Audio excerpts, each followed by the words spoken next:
Coming to you direct from deep underneath your favorite Japanese wrestling arena, it's time for your high-speedy, strongly styled, fighting spirited, secret handshaking, wink wink nudge nudge, lethal dose of female professional wrestling, primarily in the land of shoguns and rising suns. It's time for you to remove your blindfold, accept a complimentary fruity drink that's totally not sus at all, and learn from our inside terminology, because you, our friends, have nearly willfully accepted the invite and have joined our Cult of Joshi. Now allow me to introduce you to your fighting spirited guides, Raja and John. Hello and welcome back to the Cult of Joshi. I'm your host, Raja, and I'm joined, as always, by my co-host, John. Hello. And we are here to talk to you about change. Because we here have experienced so much change. The entire landscape of Joshi, as we know it, has changed over the past couple of weeks. It looks a little different, and obviously we're coming at you a little bit late, for our normal weekly show. And I will say this. Golden Week. There's sometimes in life, there's things that hit you and you're not expecting them, right? You just get a left jab out of nowhere, left hook out of nowhere. And that happens to all of us. It happens to every one of us. But as a book suggestion here, Book in a Month Club. Ooh. So to start off this episode, I'd like to say, if you guys like audiobooks or books, if you're listening to this, you're probably more of the audiobook variety. It's fine. You're on the run. You're on the go. Audiobooks are fun. You get the voices and stuff. If you want to hear the coolest thing in the world, it's called Dungeon Crawler Carl. Ooh. And it's a great series. It's amazing. It's fun. Yes. It's very much down your, trust me. It's lit RPG and it's amazing. You're going to freaking love it. And the reason I bring it up is there's a recurring thing that the main character says throughout that book series as he's going through hell, really. Mm-hmm. And he'll just, to himself, he thinks, "You will not break me." Yes. And he says it a lot. It's his personal mantra. It's very inspiring to me. And I honestly say it to myself quite often. It's, "You will not break me." And yeah, we all get down, man. We all have these big things come. And no, I'm not going to go into that because I don't do that feelings thing. Emotions? In public, if you will. But I will say I'm having a really shitty week. And with that said, it is always in my world, a show must go on, because this is what makes me feel good. You guys is what makes me feel good. Having, being on Raj's show, talking about the Josh. We only have feelings about Joshi here. It makes me feel really good, makes me feel really great. So love all you guys. Absolutely love how this community's growing. Thank you for listening. And what's going on. And there's been so much to talk about. The change, as you're saying, it's everywhere. Oh, the tides, they are a-shifting. But as we were also talking, it's our favorite. Like, we love the change. Yes. It's actually what, inspires us to watch more than, when things are going hunky-dory and everything's good. When things get mixed up, it's kind of like, oh, what's everyone going to do now? So it's more interesting. For that one guy, Ted, that lives in Minnesota, 3 miles under the ground. Minnesota Ted, and he doesn't actually watch anything. He just listens to us only. Right. It's the only, you don't get TV reception that far underground. Yeah, it's the only podcast that actually somehow gets to him. We're not sure how it happens. Yeah. He has to actually send back to us using Morse code. We have to get, we have to transcribe it. We have to transcribe. It takes forever. We're not sure we got it right, but it's as close as our Japanese translations are. Right. So anyway, that guy, might be wondering right now, what changed? So much. But we talk a lot about things changing from a booking perspective, right? There have been shows where we're like, everything changed on this show. It was crazy. But right now we're going through a change in the landscape of Joshi as a whole. There have been huge moves, which we've already talked about some, with Mayu Iwatani leaving Stardom after Grand Queendom and Tam seemingly retiring. So there have been changes already, but they just keep coming, don't they? We've starting to see the ramifications of that stuff coming out now, and how things are going to look moving forward, and it's scary and it's fun and it's exciting, and I'm really excited to dive into all of it. And me too, but in a way, it's really strange. When the original change happened, and we had Julia leave and all that stuff happened. The beginnings of Marigold. When that change happened, it felt like a pretty big loss losing Julia. It did. But what's happened this time, as weird as this is, I'm actually happy to see Mayu Iwatani where she's at. Yeah.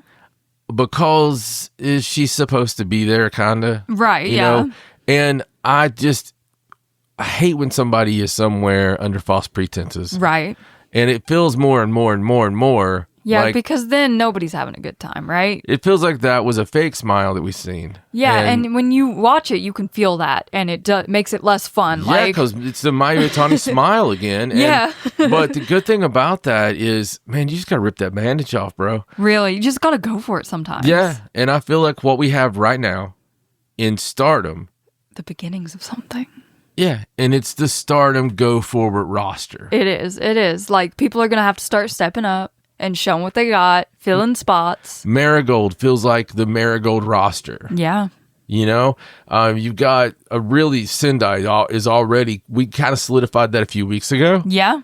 With the passing of the torches and whatnot. Marvelous has taken it a shape of its own. Yeah, Takumi inheriting the red and all everything. All the way down to Senka. Yeah. And Senka really filling that spot. It's like the beginning of an entirely new era in Joshi almost. People will look back at this time period and be like, this is when it all shifted and changed. It really is, because it's funny because, as we'll talk about Meltzer here later on, Meltzer just gave the biggest write-up on Joshi I think that he's done probably since the mid-90s. Yeah. And I may be wrong about that. Somebody may be like, oh, you're forgetting that show from 2004. Well, fuck off, Ted. Yeah, Ted from Minnesota needs to calm down. Yeah, so listen, it's a huge front page deal that he did. Yeah. And that, to me, that was huge. To me, that spoke volumes. But it also feels like, I hate the word new.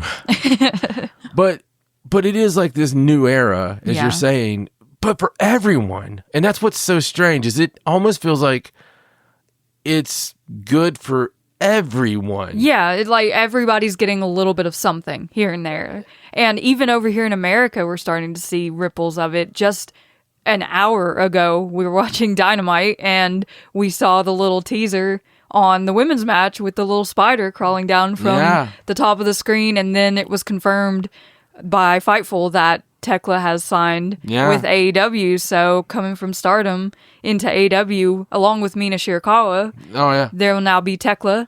And also this weekend is Resurgence, where Azumi and Mina and Mercedes Moné will be battling over the NJPW Strong title. Rising tide raises all ships, right? Yeah, it's just crazy, all of the things that are happening. But as far as changes go, we saw so many of them since our last show, and I just want to start off talking about one of the biggest, most monumental changes, which was the retirement of Meiko Satomura, because on April 29th, we did have Satomura The Final, the big show where Meiko Satomura retired. It was a really good show. It was emotional. Oh, yeah. It was fun. They had like a huge tag match in the beginning with some of the younger talent, which was really fun. Yurika Oka just showing out as she always does. We got to see Mayumi Ozaki and Jaguar Yokota team up against Shin Meiko Satomura. Oh, the best. And Jinsai Shinzaki.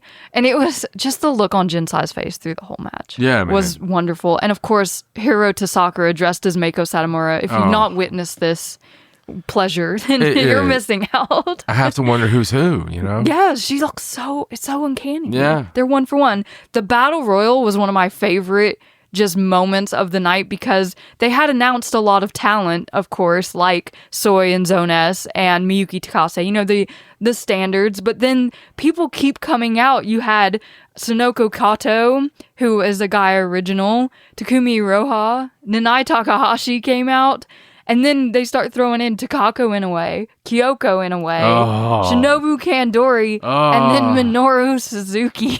Yeah, man. Yeah. When we getting those All Japan vibes, man, we were getting those All Japan girls. We were just dying. Oh my God, we were freaking out. Okay, this Yeah. was amazing. It was legendary. You had Shinobu Kandori get like pinned immediately because no one wanted to fight her. It's so great. Then it comes down to Ryo Mizunami and Minoru Suzuki, and Ryo manages to throw Suzuki over the top rope to like roarous applause. It was just so wonderful. And one of my highlights of the week personally was getting a like from Kyoko Inoue on Twitter after retweeting the double Inoue picture that she posted. Yes. You don't live You've things like met that down. her. I know I have. I met her in person, but, Yeah, but it's still awesome. the It is acknowledgement's awesome. so fun. It is great. And then we got to see Vinny, Lena Cross, and Nina Samuels take on Dash Chisako, Miki Iwata, and Sari in a really fun match.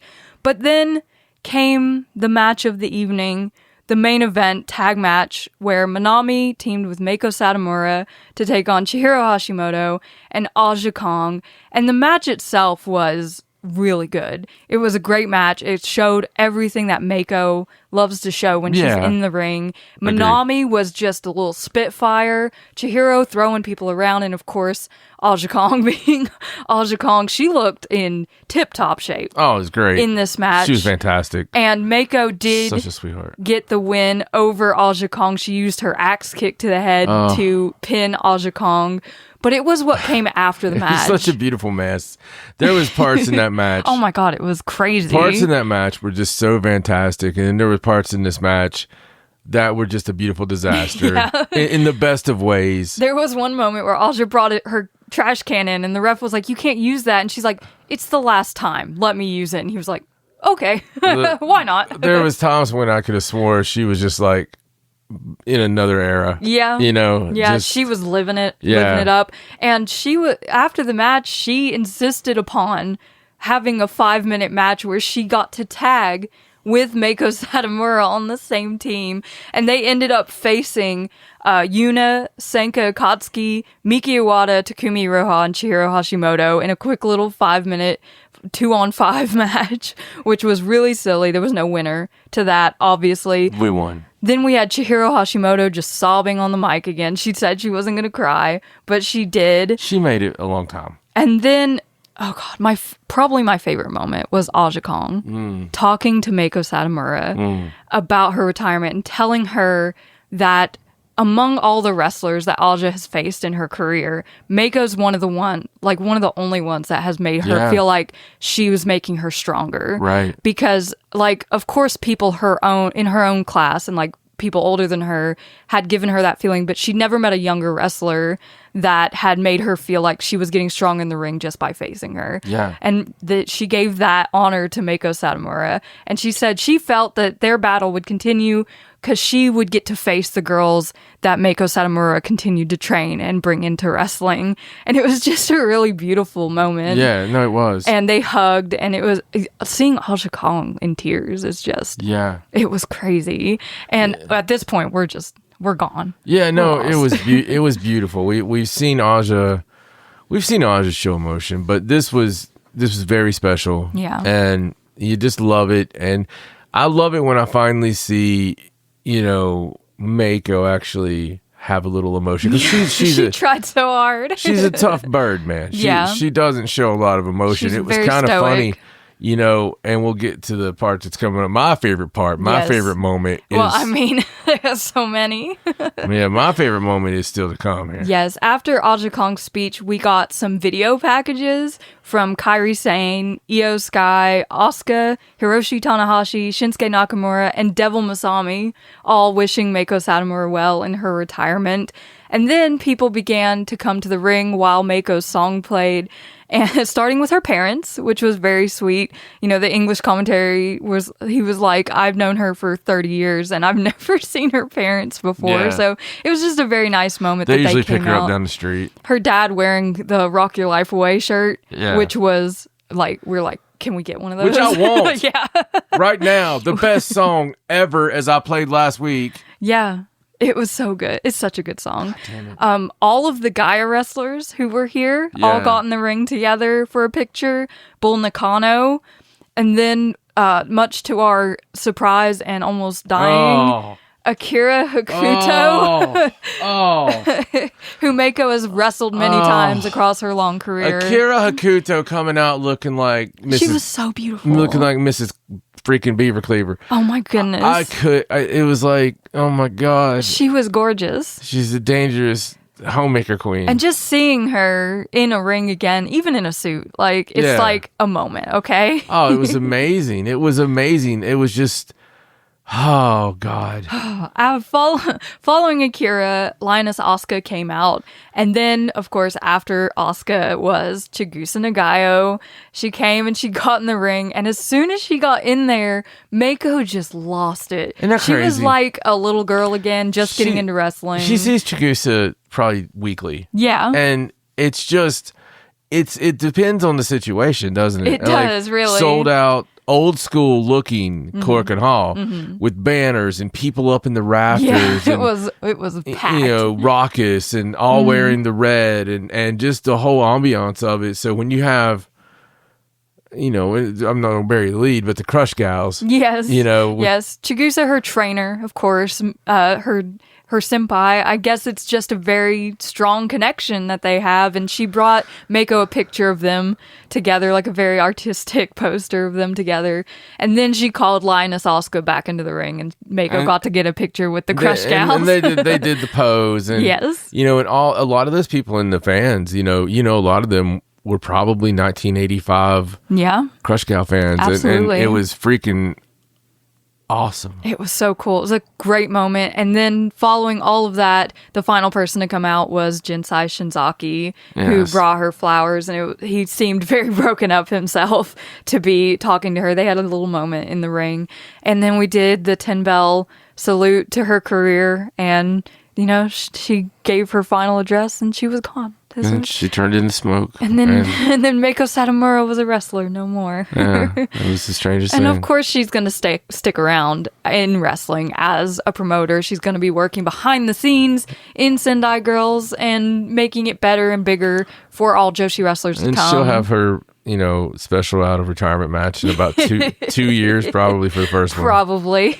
It's Teaming wrestling. with one of her girls, you know. It's wrestling. It's happens. Wrestling, yes. But it was big and it felt big. And there's nothing bigger than your first retirement. The shift of the tides that it is, that we're not going to see Meiko Satomura wrestle anymore. Listen, it was beautiful. And I always love, and Joshi retirements or something else. The first retirements are always great. And I always love, like Ric Flair. Ric Flair, if he could have just ended it with, I'm sorry, I love you. You know, that would have been beautiful, because that's what people still remember. They don't remember the TNA run. Or, right. It's like, if you could just stay retired at that point. Anything like that. It's always that retirement that, you know, I don't even know how many shows I worked that Jimmy Valiant retired on. But I want to say around 12, probably. Man.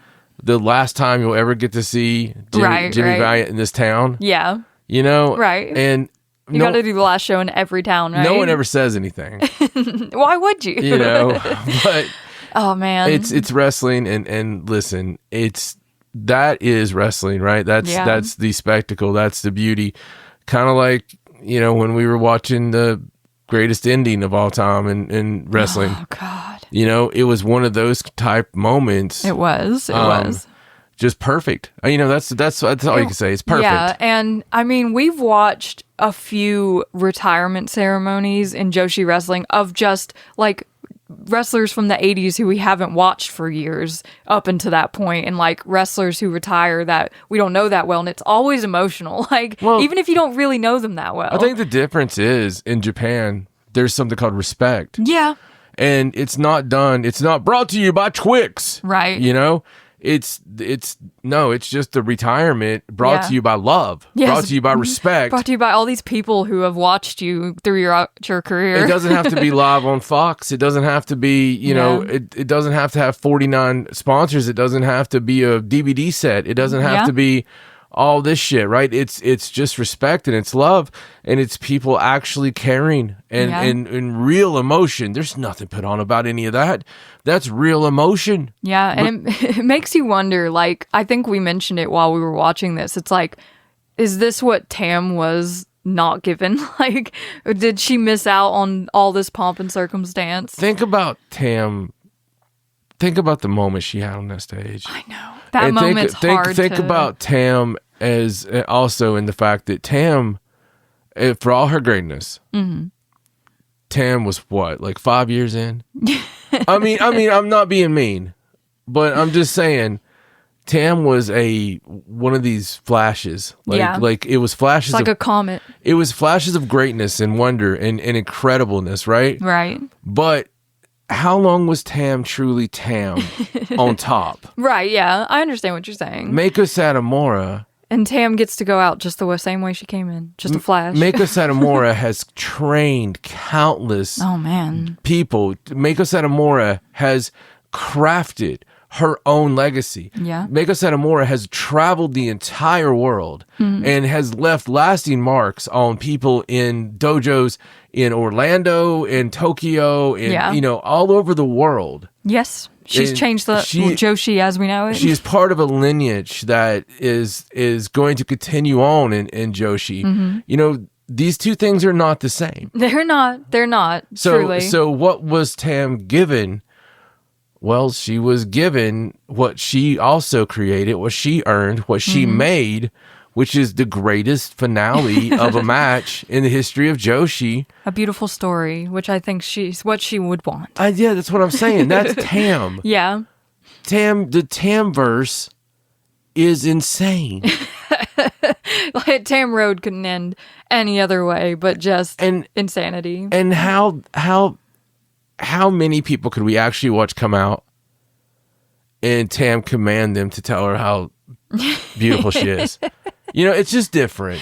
It is. I agree. You have one that's going to stoically stand there and appreciate, and you have another. And you have the cutest in the universe. You have the cutest in the universe. and listen, Tam should never be gone. It's kind of like when I quit smoking. I kept a pack of cigarettes in my glove compartment for 2 years. Right. And I never would say I quit smoking because I just wasn't smoking today. Right. You didn't want to put that pressure on yourself. That's how I feel about Tam. Okay? I know she lost a match dip and all that stuff, and she's got knee injuries and shit. You know, she needs to heal. Yes. But at the same time, I'd rather just think that Tam is just Tam. Tam's just there. She exists somewhere. She did leave us all with the curse of Tam, where we will never forget her. So, right. You know, we all have to bear that burden. I'll tell you what, making eye contact with her in person. Oh, man. I carry that curse with pride. Yes, we've carried that curse since 2024, haven't we? That curse is real. Oh, and man. I'm not taking anything away from her when I say all this. I love Tam. We love Tam. Tam's I'm just amazing. saying that I don't think that she had anything not given to her on this. That's fair. I completely agree. I don't think you can take away from how did Dave Meltzer call it? The best ending of a major pro wrestling show in recent memory. That should be a shirt. Should. I mean, and that with the little 5 1/4 stars next to it. Yeah, we should probably talk about that. What's there to say? I mean, you give Saya Kamatani versus Tam Nakano 5 1/4 stars. Yeah. Like, that's unheard of for women's matches, right? I mean, that entire card, the last half of that card. Oh, yeah, like 4+. Yeah. Which definitely is unbelievable. And Dave always says it's subjective. He's like, anything after 4 could be a 5. Excellent. Yeah. It's an excellent match. And it's just really to him, usually the 5 justifies the fact that it's the best he's seen of that particular thing. Yeah. And that says a whole lot when you're talking about Dave watching Joshi. Yeah, because, I mean, he does have a history of loving Joshi, but I don't think he's ever... Obviously, these accolades are insane. Saya Kamatani now has 2 5-star matches. Manami Toyota. I mean, I'm just saying, we might have another Toyota brewing here. We've got a Manami on our hands. Wouldn't that be something? It would be. I mean, I could totally see it. She has that same sort of recklessness about her and, like, craziness. She kind of really does. But and at the same time, can she carry Stardom to that level? I guess we'll have to see, because she's gonna have to at this point. I don't know. I was hoping Monomi Toyota would come out at some point so I could find her and marry her. She's out there on the Twitterverse and stuff. I wonder if she's listening. Hi, Manami, if you're listening, we love you. I love you a lot. So, all right, anyway. Moving on from a retirement, we're going to talk about a return of sorts. Yes. A return to familiarity, a return to something that feels like home for one Mayu Iwatani. Because Marigold Rising Spirit 2025 took place in Korakuen Hall as well on May 4th. And this was the debut of Mayu Iwatani in Marigold. But before we got to that main event, they did have a pretty nice show that they put together. You know, Hummingbird, Rhea Sato, and Komomo Minami defeating So much fun. Minami Yuki, Ryoko Satomura, and Nagisa Tachibana. Oh, Rhea. Rhea's the best. Rhea is the best. She's so good. Rhea is if she just called herself Fafo, and because she has that real feel about it, and I don't think people still to this day, they don't get it yet. They don't know. It's going to be much like when we first put over Sanka. Yeah. Rhea is going to be one of those that people are going to know that she's Fafo. They're going to know that you do not mess with Rhea. I mean, no. If you do, you're toast. She is coming on really quick, and she's made her way. She's, she put herself out there. She's got a lot of fans, and she's even had a title match at this point. Man, yeah. So it's really cool. I think there's big things coming for her. Yeah, but Komomo here with the return, she had some new gear and everything, so it was really cool to see her back in the ring. Then now Ishikawa celebrated her 5-year anniversary in wrestling against Arina Yamanaka and Riara in a 3-way, and she was able to get the win in this match with a powerbomb. So thank goodness. Okay, I'm not even going to talk about how weird it is that now looks so much like, I don't want to say it. So much like a certain person that wasn't on this show. It's what's so weird. It's very strange. The similarities. Okay, who do you think she looks like? I don't want to say. I don't want to be mean. All right. Just please. Who is it you think she looks like? She kind of looks like Gigaton. That's what I'm saying. Really? You think she does too? She looks just like Gigaton. It's just if you strip away the makeup. Do you think maybe they didn't want Gigaton on the show because of how much she looks like her? Maybe they're twins and they never told us. Oh, there's a lot of twins. Like an evil twin. Joshi. So I want to talk on the first match. Do you think that we should call the girls the Idols?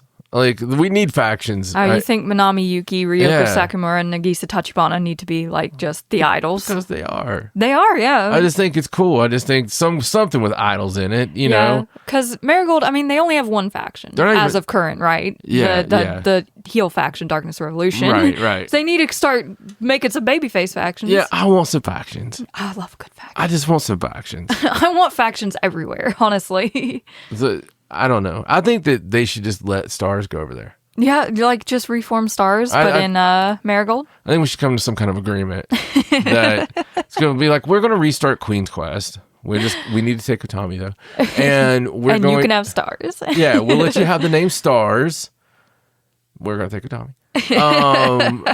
And I think everything will be good and nice, quite even, and everything. Everyone will be happy. Yeah. Come with Tommy. Come on.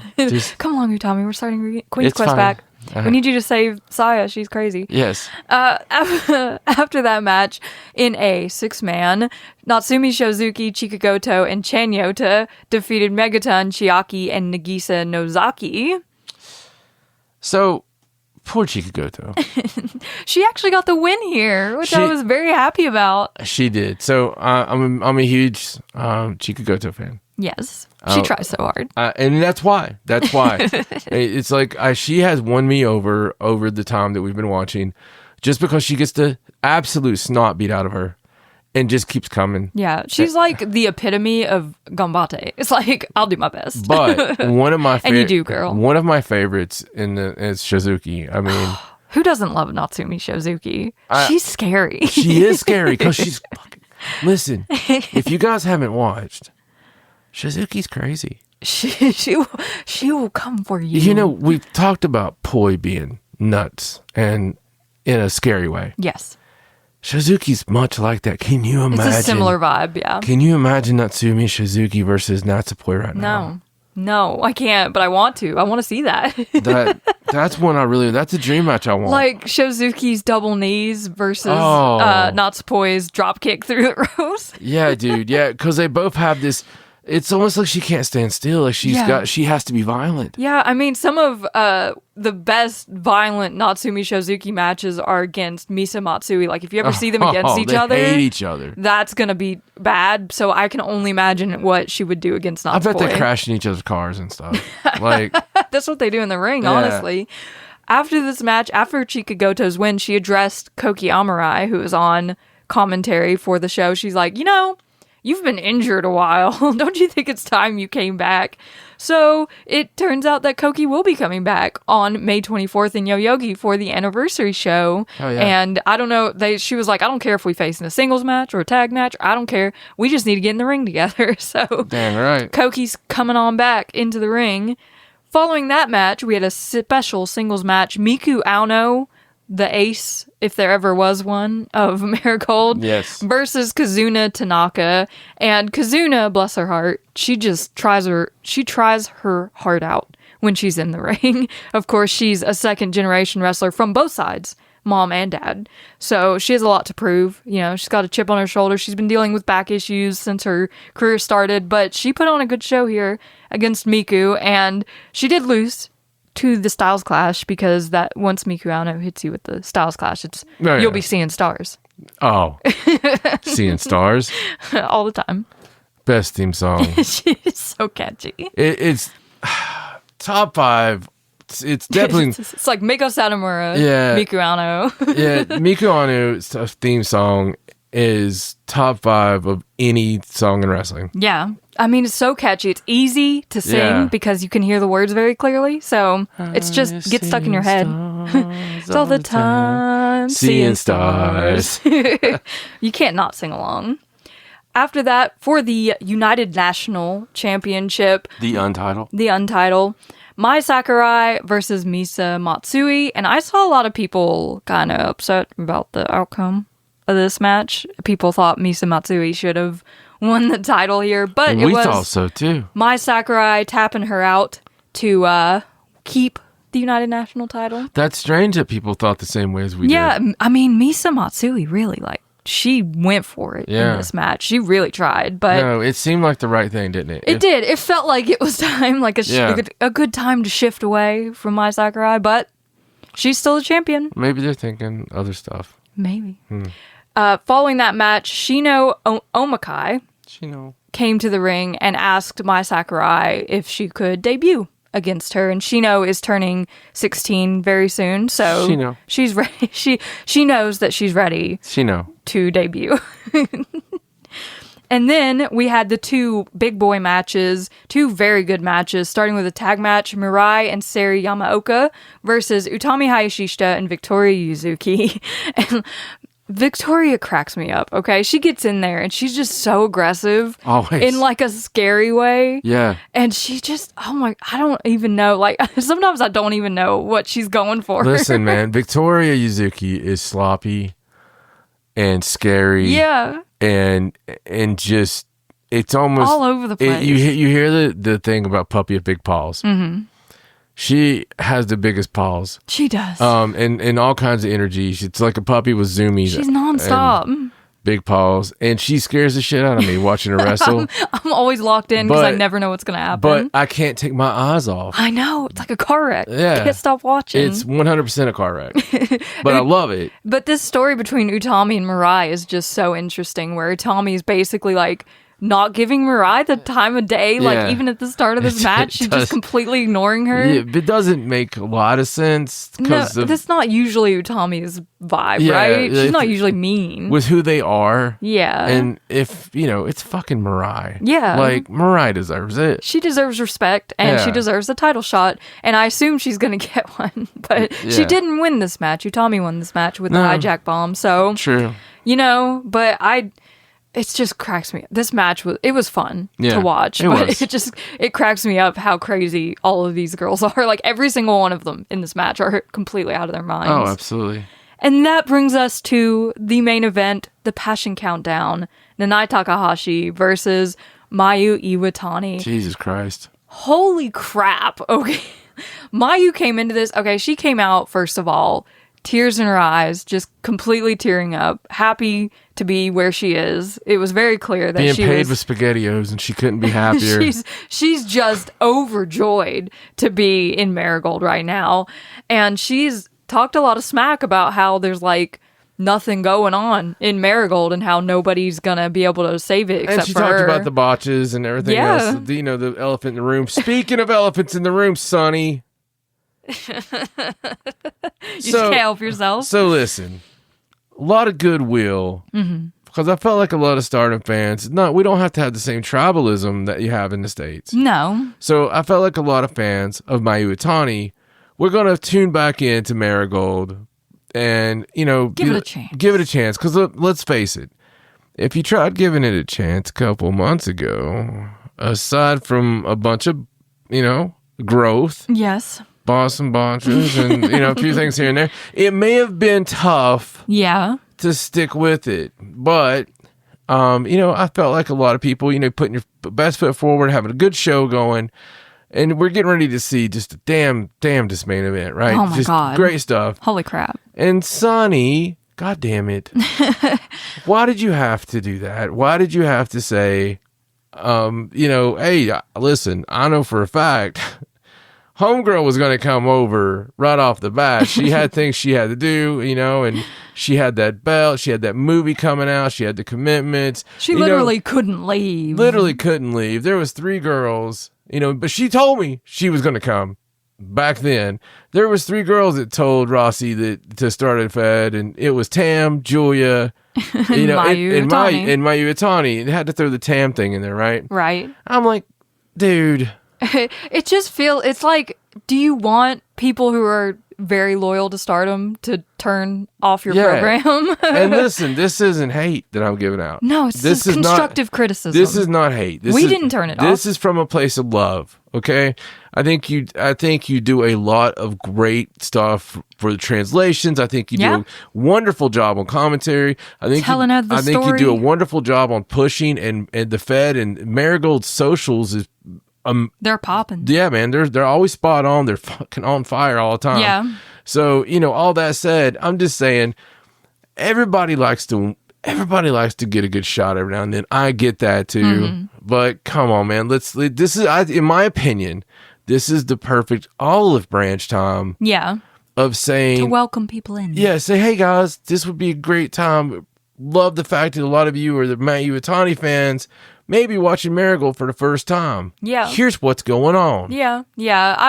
When we watch a lot of shows, we watch it from a standpoint of like, is this gonna appeal to a larger audience, especially big shows like this or like Cork and all shows for Stardom? And like, we get upset at Stardom when they do dumb stuff that we're like, no, people are gonna turn it off. Why are you doing that? So when we hear something like this, we come at it from a perspective of, please be careful. You're going to drive people away without meaning to. Oh, yeah. And, you know, WWE does the same thing. Yeah. AEW does the same. I mean, everybody does it. It's hard not to like get a little jab in here and there. But when it's somebody's like first time and you're very passionate, people are people in 2025, for whatever reason, are as passionate about companies as they are wrestlers. Yeah. And absolutely, it's weird. It's like politics, right? I don't know where this started, but it started in 2019, probably. I don't know. It was before that because you go back to like the dress colors, right? You go back to Yinny or Yanny. I think people just like to be divisive. Well, it's human nature. It is internet shit, right? Yeah. But it's always like you got to be Jacob or Edward, right? You know, which team are you on? And people getting really pissed at one another over it. Yeah. And it's been like that for a long time, but it's totally an internet culture thing because it is, because everyone's able to just throw their opinion out there. When I was a kid, there was, you know, I remember my friends, you know, you have the Nitro parties, you had the Raw. I mean, everybody was just turning the channel back and forth. it wasn't the fact that you kicked the one guy out that watched Raw. Right. You know, it was... You just go back and forth. Yeah, you just went back and forth. On the commercials. You loved all of it. Yeah. It all had its own little place. Mm-hmm. And it was all cool, right? Right. And it's... that's kind of... But the passion people have, you got to think of it from like, there could be a diehard Mayu Iwatani fan watching who is torn apart by the fact that she left Stardom, like just devastating. So she goes to Marigold, and this fan is like, okay, I will watch this Marigold show because Mayu Iwatani is on it and I want to see her. And then she watches it and hears someone say something like, Mayu Iwatani hated Stardom. She never wanted to be there this whole year. And how's that person going to feel? Yeah, and for real. The thing was, we were built, like, if it was a superhero story we're watching, you know, Mayu Iwatani stood there by herself on a beach with a sword as everybody else went down around her and defended the capital of Stardom. Yes. From the invaders from the sea, you know, and some of the other invaders of the Amazonian fortress, you know, they went and joined the bad guys. Yeah. You know, and it's happened in the past. And left Mayu Iwatani. Her sisters had left her. and she was the savior of Stardom. Yeah. The daughter of Stardom. The Stardom icon. And then all of a sudden, it's like, oh yeah, I'm not the Stardom icon. I'm not a wrestling icon. I mean, I'm sorry. It's heartbreaking for a lot of people, and it's just, you're kind of just stepping all over them if you say something like that. You want to be very happy for all that, and I've allowed myself to be happy for it. Yes, because we want her to be happy at the end of the day. Yeah, I've allowed myself to be happy for it, but at the same time, it could be easier, right? Let's not make it about that. Yeah. Let's not make it Marigold versus Stardom. Yeah. Let's just make it, oh, Mayu Iwatani wants to be in Marigold, so she should go to Marigold. Because it's really, I mean, I think what I'm saying about people losing the script on shit, who gives a fuck about executives? Yeah, seriously. Like, these fat cats, yeah, they're winning, you know, they're getting the most out. Like, we got to care about the workers. We got to care about that. That's their ultimate happiness. Yeah. And what they want is more important. What happens with the people is always like where it should be. Yeah. So that's my political rant. I'm going to put my soapbox away. Yes, but this match... Love you, Sonny. This match, Nanae Takahashi versus Mayu Iwatani, it was very different than a Mayu Iwatani match you're probably used to seeing. She got her ass beat for the majority of this match. Nanae Takahashi went out there and did what Nanae Takahashi does best. She injected some freaking passion. Yeah, but, right? you know, she gave it back, though. And she did. She did end up giving it back very aggressively, but it was insane to watch. it was awesome. It was exactly what I wanted to see. It was a different Mayu Iwatani match. Like you're saying, yeah. It was violent. It was all over the arena. Yeah. It was very old school. It was entertaining as hell. It was, you know, it was entertaining as hell. And it was exactly the perfect match. Because I questioned it at first. I was like, are we going to be able to showcase Mayu's talents Yeah. in this match? You know, it's something we worry about a lot when we've got they're like Will Ospreay versus Tomato. Yeah. You know, and it's like, fuck, man, not Tomato. Oh no, not Tomato. You know, but this actually, I wasn't worried about that she was a tomato because she's not.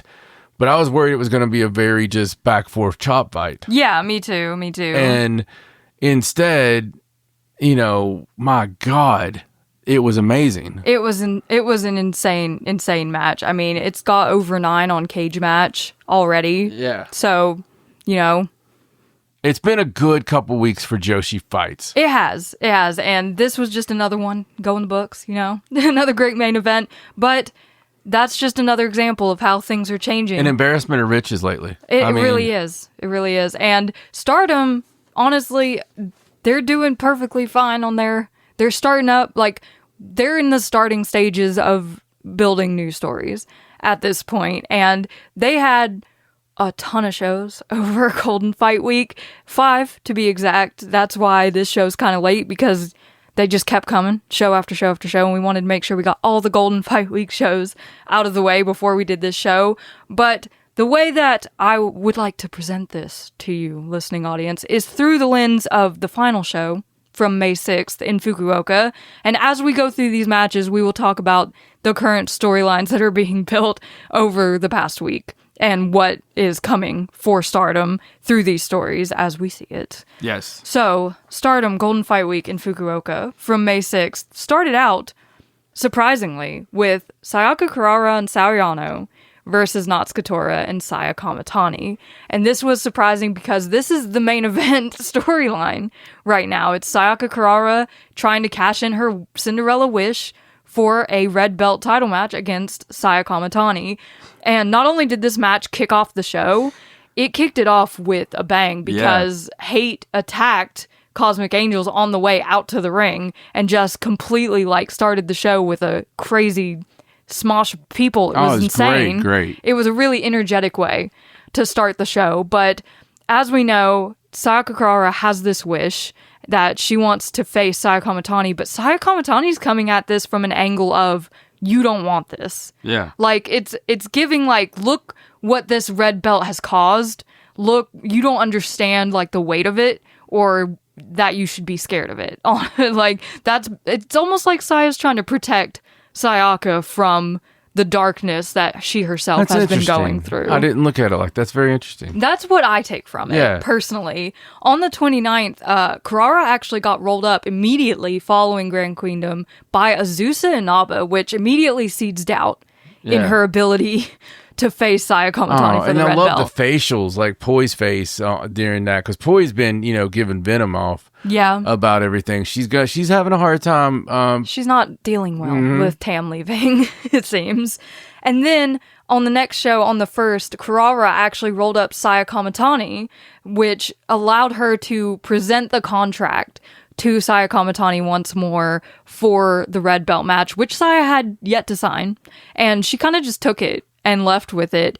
And Kamatani at that point said that she'll show her how scary the red belt actually is. Right.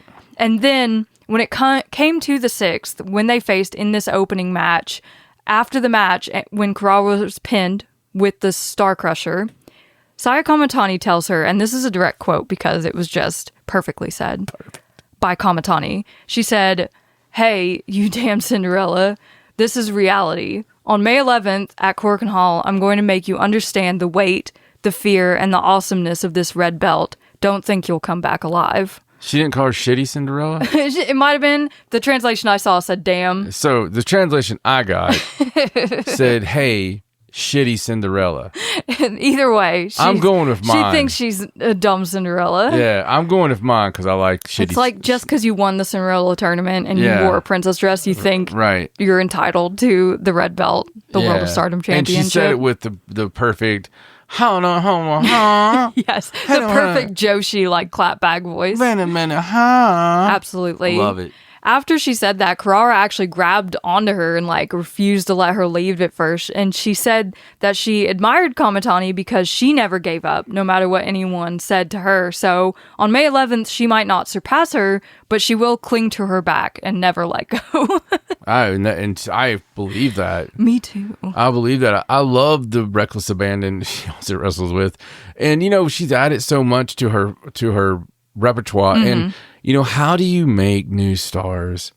You treat them like stars. Yeah. So a lot of people have never figured that out. Stardom has definitely figured that out because now they're putting these girls by have-tos. Yes, because there are slots that need filling in these big slots, and that's how you really learn. I mean, to be up at the big time, they're still treating them like they're new. Yeah. And they should. Mm-hmm. But they're in these slots. They're with the best there is. Right. And so you learn so much being in that ring. Yeah, and just going over and over dude, and over again. When you're in there with somebody that's amazing, it's like time stops. And some of my favorite memories of being in the ring is like Ricky Morton just in my ear, just, hey, do this, take my arm, hey, go down.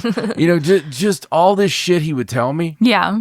It just embeds in your mind. But it was just vivid, and they do exactly what he says, but you trust this person, and you give yourself. Yeah. And as long as she is it's willing. It's a relationship. As long as they're willing to give themselves. Yeah.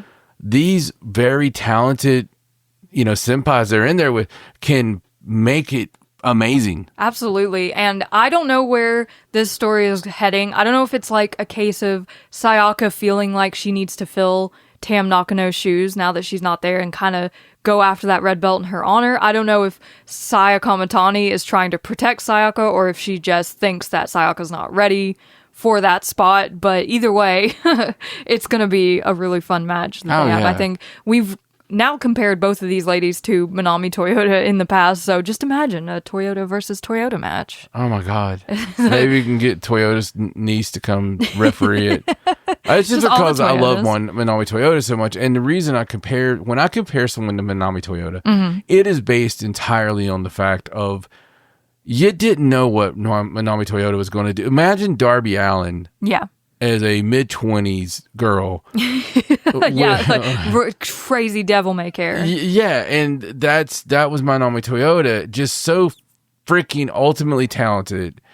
In there with the best roster of wrestlers of all time. The way she threw herself around, though. But it was always perfect, and even if it wasn't perfect, it was like, my God. She still turned it into something. The give and take of it all, and out of all that stuff, it just brings me back to, we were talking a while ago about Aja Kong. Yeah. Thinking about the fact that Aja Kong was main event in Tokyo fucking Dome in 1994. In 1994, and having the greatest series of matches in one night that I honestly have ever seen. People can debate me all night. Yeah, I don't give a shit. The greatest run of 3 matches in a single night. The greatest run of 3 matches on a single night that's ever fucking been. Oh, just the story. Fight me on this because it was so good. The story, the selling.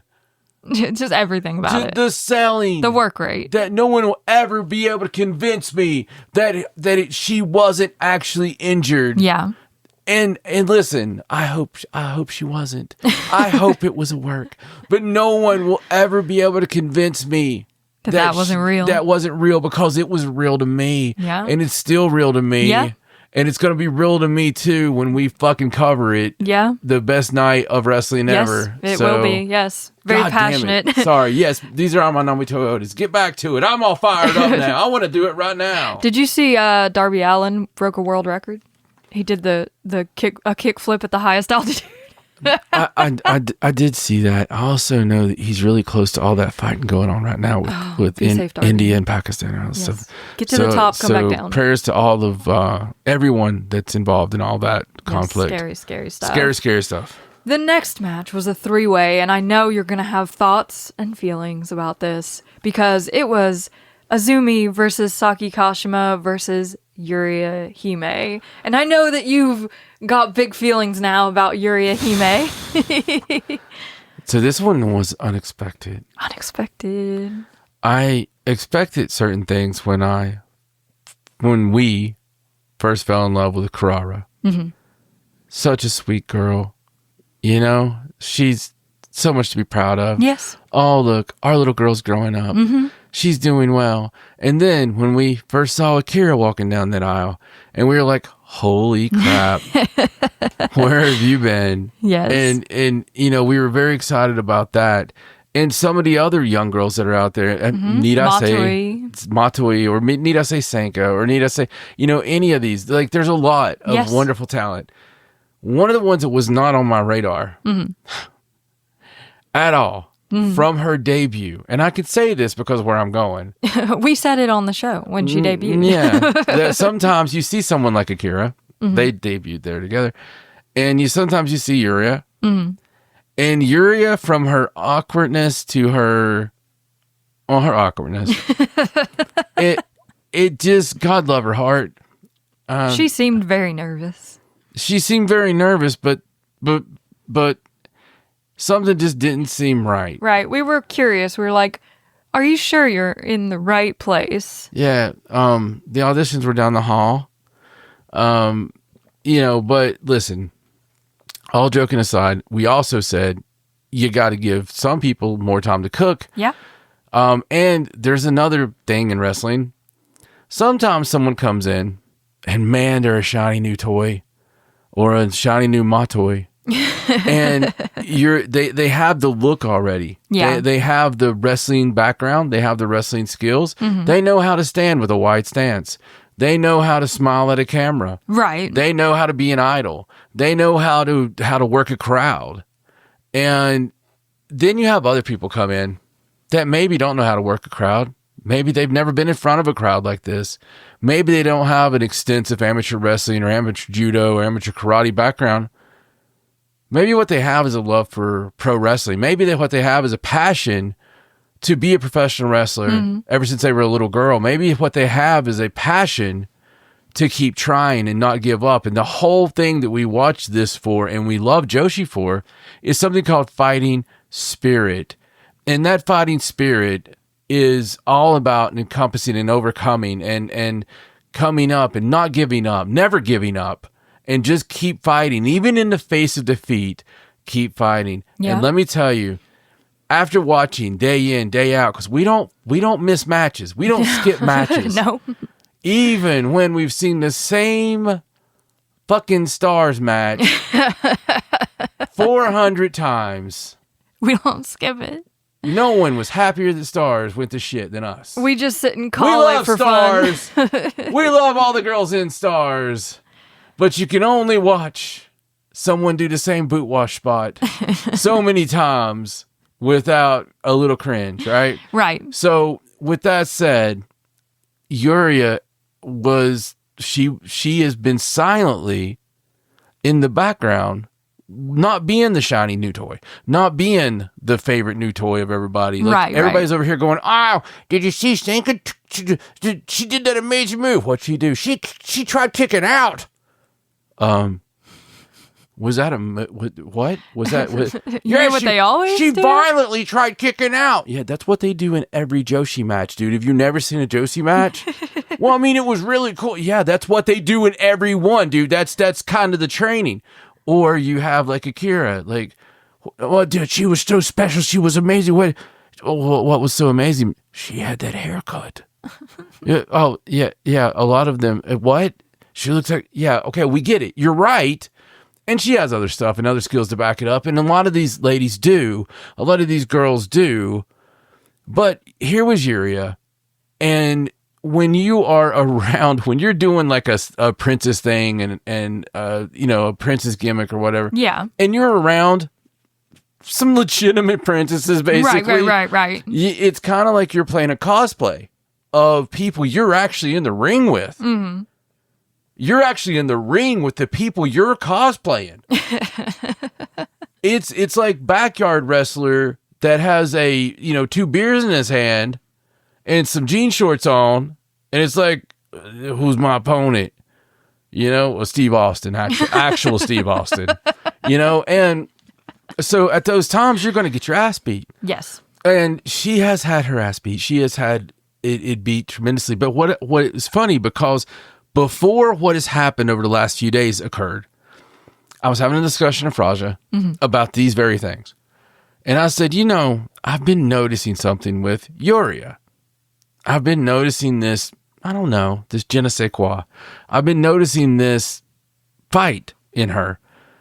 Like, she's going to be that one that, wouldn't it be funny if 5 years go by and the main event's Yuria? Like the main event, like these. If she's the one that prevails because overall. What happens with these shiny toys is people get real excited and they put them in a big spot. Yeah. And push their expectations up way high. And it just happened with Senka. For us, she was in a very big, high-profile match. Yeah, it was on that Satomura match, that opening match, tag match. She when she wasn't trying to kick out, she seemed a little lost. She was kind of leading a little bit. And there's times in a match where you're gonna get the chance maybe to do some of your stuff, right? And somebody else gets to kind of do some of their stuff. Generally, it just seemed like she was, in that I've got a body slam. I've got a body slam. I'm still a rookie. Yeah, I can do this body press. Right. And listen, nothing wrong with that. She does it very well. That's what she's supposed to be doing right now. That is what she's supposed to be doing. Don't put her on a pedestal. And doing it very well. And that's what worries me about that stuff is, You know, what happens when someone is like, oh, where's her, acai moonsault? No. That's when you get Victoria Yuzuki. Yeah. It's Calm like, down. It's like, yeah, it's like, exactly.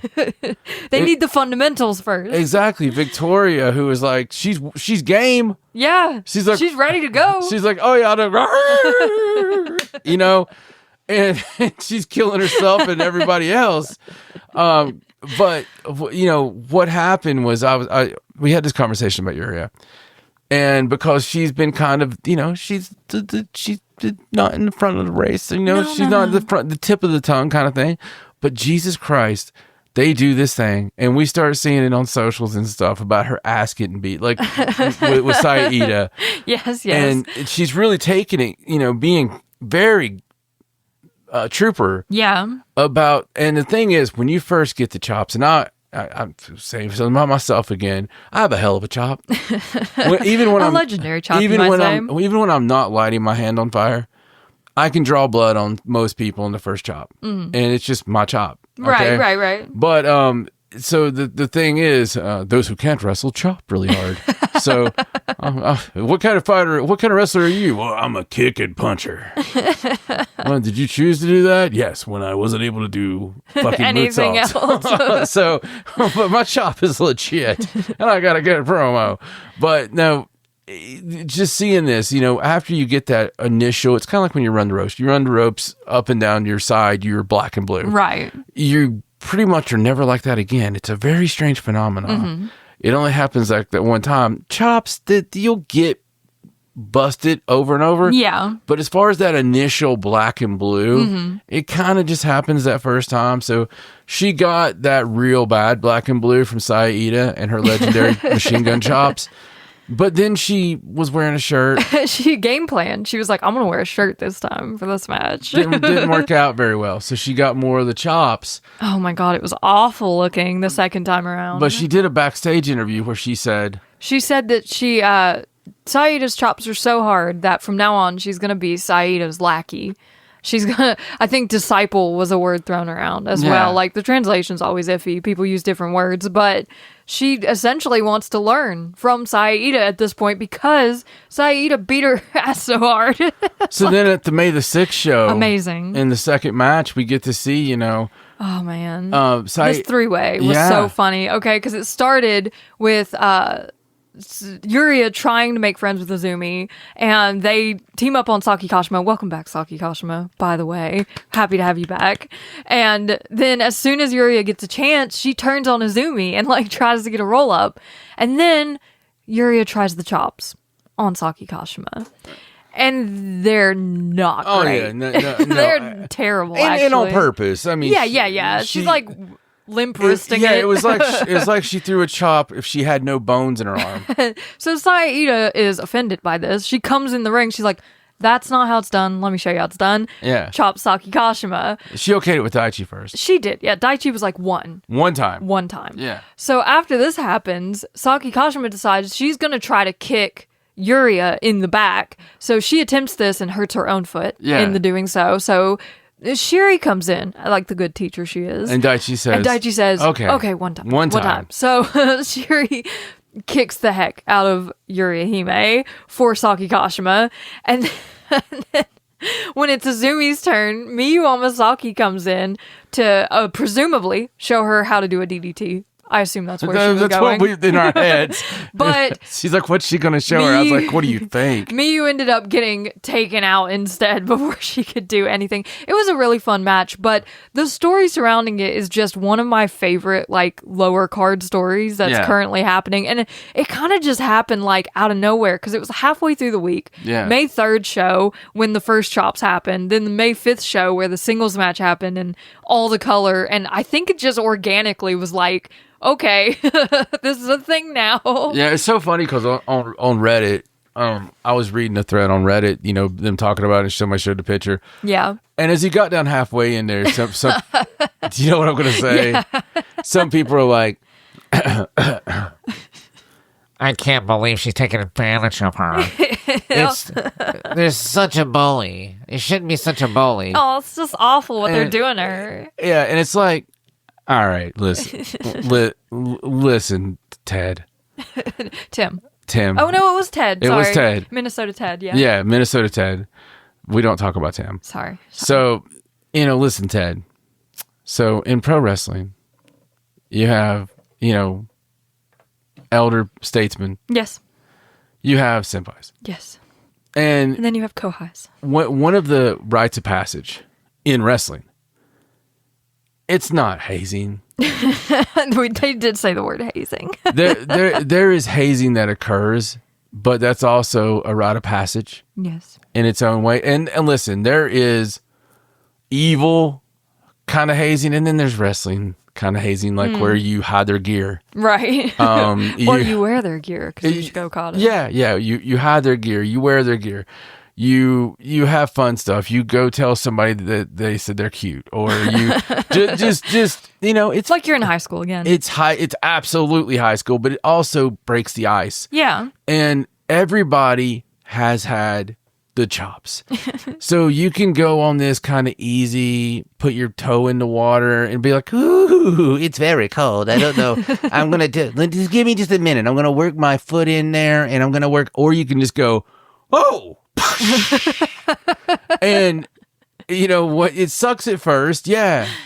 But then you're like, oh, okay. Then you get used to it. Oh, yeah. Yeah. It's like when we lived way up in the Arctic Circle. And yeah. it's like the ocean. Every time we go to the beach, Yeah, we're like, oh, God. The ocean was literally 40 degrees. Yeah. It's just like, You get used to it, though. yeah, it's like, you just got to get in, You don't you? acclimate. You just have to jump And let in. me tell you something. Chops are a part of wrestling. Yes. A very big part of wrestling. yeah. You're going to get chopped if you're a wrestler. Yeah. So, And it's all good. Listen, it's not, it looks a lot worse. Mm-hmm. Okay. I'll just say that. It looks a lot worse than it is. yes. And we got this wonderful partnership now Yes. out of it where Yurihime is going to get better and better at her chops because of Saida. Just chill. It's okay. Oh, so such a fun match. Tranquilo. I love everything about this story. Tranquilo. It makes me happy.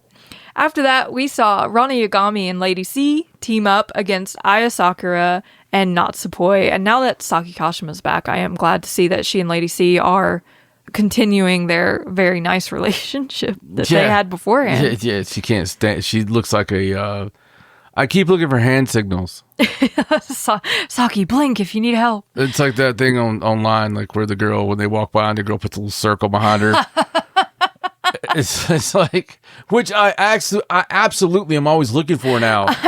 It's a silly commercial. Like when I'm in the mall or something, I'm like, because I don't know if that shit's real. Yeah. So people who walk by, I'm always like watching their hands and shit, and just being like, do you know what's going to happen? They're going to think you're looking at their ass. No. Someday somebody's going to come by and absolutely, accidentally bump into me. Uh-huh. And then they're going to be making a circle for no reason or something. And you're going to punch and somebody. I'm just going to attack the dude.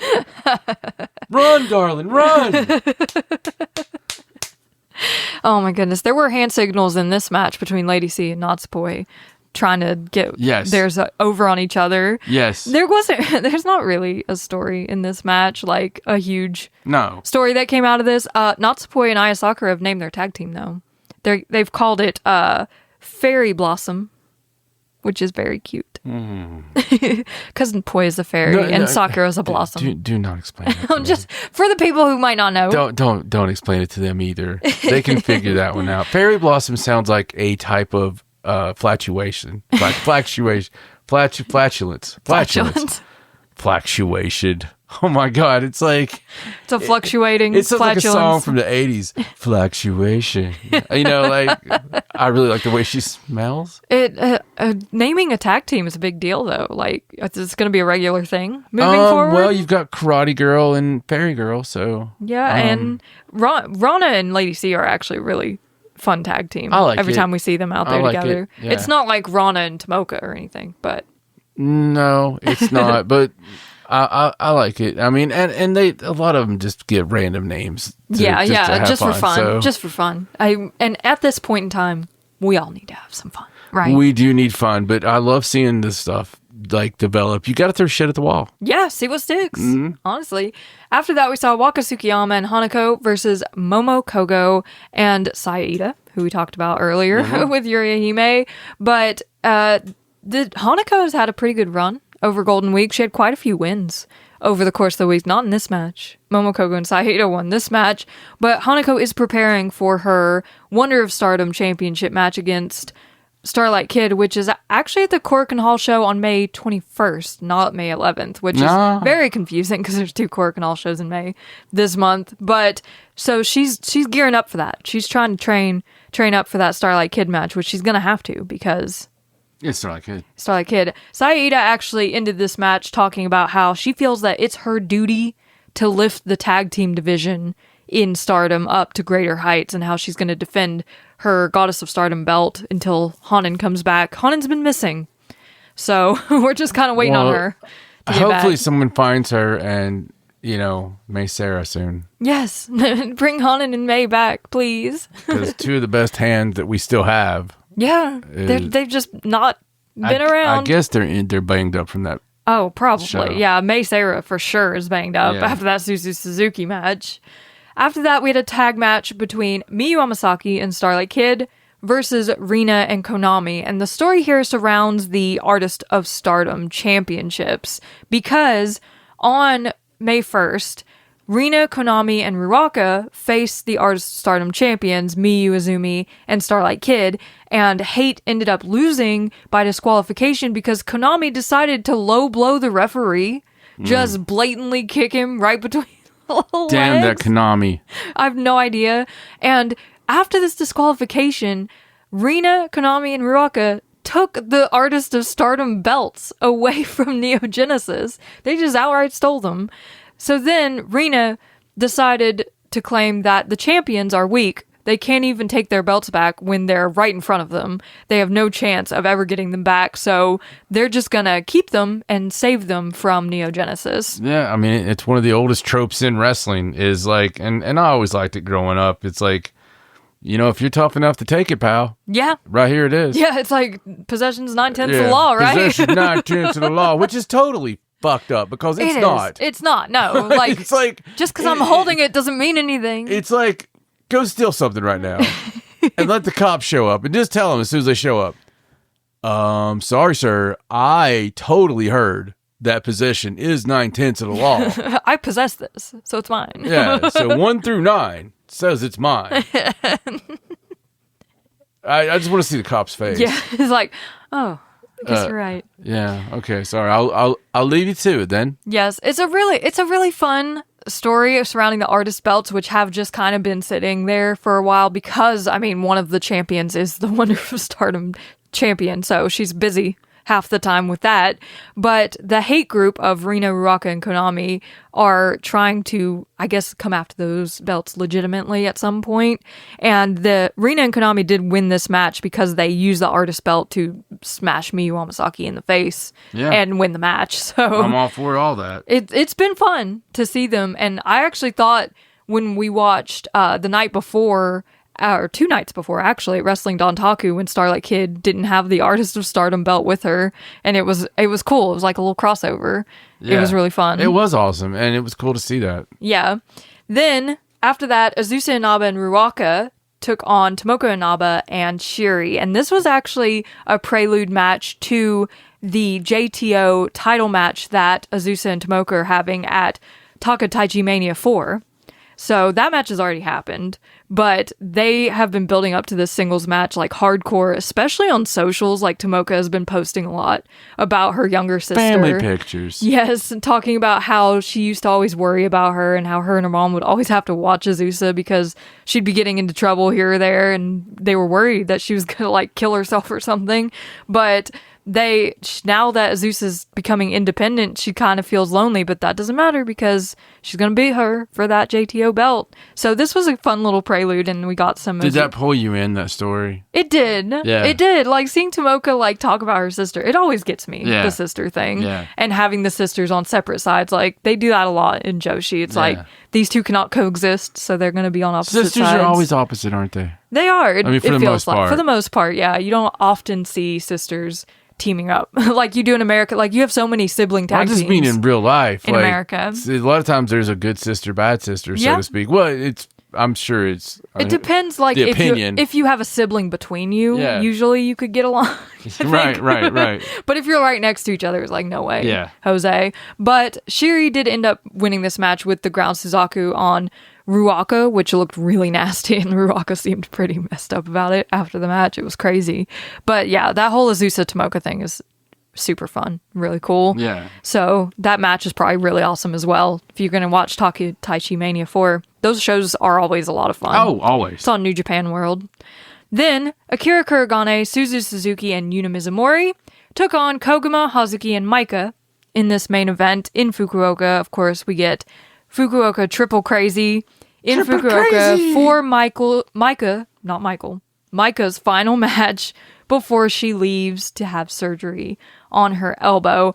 And this was 2 nights after that Wrestling Dontaku match where FTC also teamed up and they faced Yuna Mizumori, Azumi, and Starlight Kid. It's a really cool match if you want to see Wrestling Dontaku.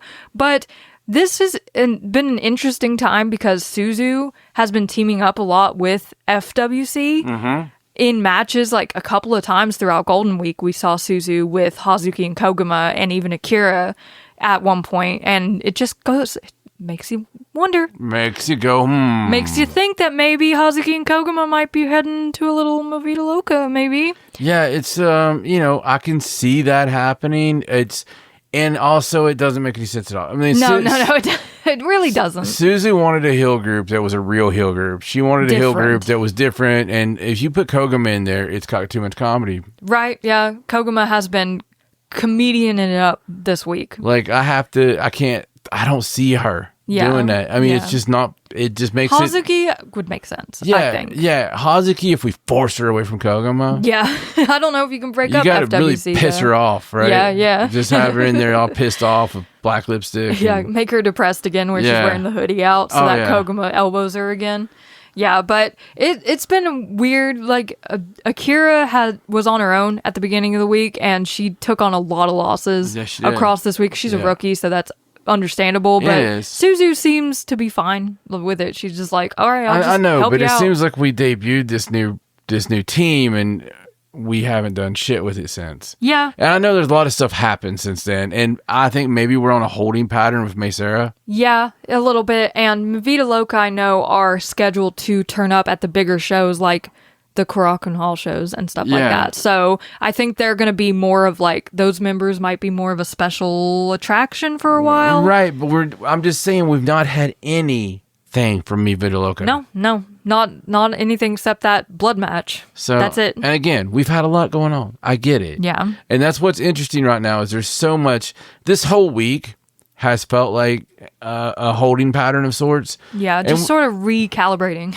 Yeah, and at most we've had some interviews. We've had a lot of mid-card development, like a lot of the some lower silly card stuff. that is going to, but really Korakuen's that thing we're pointing to. It is, yes. Before we get to Korakuen, we do have a New Blood show, New Blood 21 in Shinkiba First Ring on May 9th. That will see Akira Kuragane versus Yuria Hime in a singles match. Aya Sakura and Sayaka Kurara versus Saran and Asuka Goda from Wave. Yuna Mizumori versus Soy in a singles match. Yay. Rion Wakasukiyama and Hanako versus Himiko Mizuki Kato and Yuma Makoto from Diana. And Lady C and Rani Yagami teaming up against Maika Ozaki and Yuna Manase.